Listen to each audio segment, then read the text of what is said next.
business. Why don't you tell us a little bit about how you created the idea for the show and what the show is all about, and maybe we can kind of touch on how other businesses can maybe come up with different concepts that they could turn into maybe a weekly series or a monthly series or some sort of newsletter format, and kind of throw some nuggets around.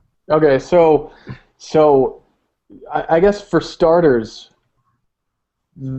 the way I started the show, I think there was two things from the beginning that made me a success. Can I talk about that? Is that a good segue into that? Definitely. I think there's two things from the beginning that made me a success.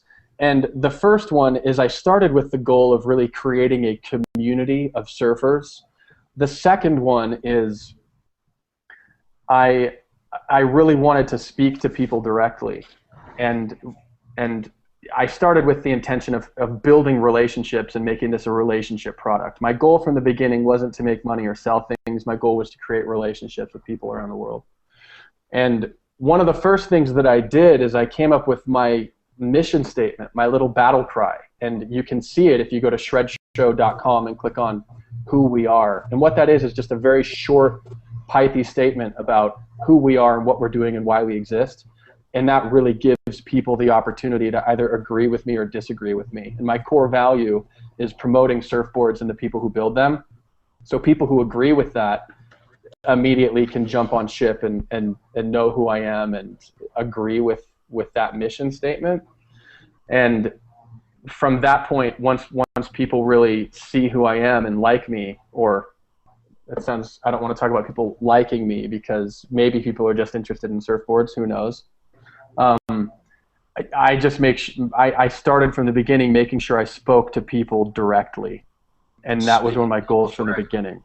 Right, and that's very important. That's a very important point. So taking that a step further, like, right, if you're a baker, for example, and you sell donuts or widgets or whatever, you could kind of create videos that might cater towards a baked good enthusiast, or maybe do segments on how to bake goods at home, share recipes, all sorts of stuff like that. Whereas on the on the service side, for example, in maybe like a business like real estate or insurance or something that's more service based, maybe create something that is tailored towards a niche in that particular industry, right? So, for example, like a realtor could create a show on investments and investing opportunities, and kind of create a community of investors that are also share their passion for investing and their passion for real estate, but also will eventually want to see the deals that you're talking about and turn into build a relationship over time through video, and then obviously sell to them down the road after you build the community and the trust is there. Yeah, I really like how you just put an emphasis on community and trust. And I'll give you a couple examples that I think can be helpful for people out there. You just gave some great real estate examples. You talked about a baker of bread, and you said something about talking about recipes that people can actually go and do on their own. The interesting thing about that is through teaching recipes, you're not asking for anyone to buy anything. You're just being of use and educational to your audience. And I think that a lot of people look at growing a YouTube channel and video marketing as an infomercial.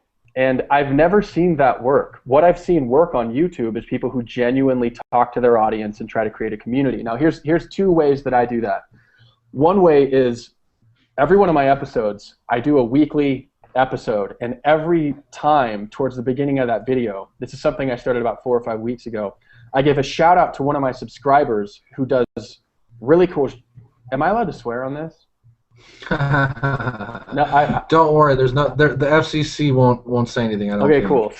So what I do every week is I highlight one of my many subscribers on YouTube who I think is doing really cool shit, and I give them a shout out, and I say subscriber video of the day goes out to, for example, Oliver Graff, who posted this really awesome video of himself skating around Carlsbad, California, and that's a way for me to talk directly to my audience, involve them in the narrative of my show, tell people I watch their YouTube videos.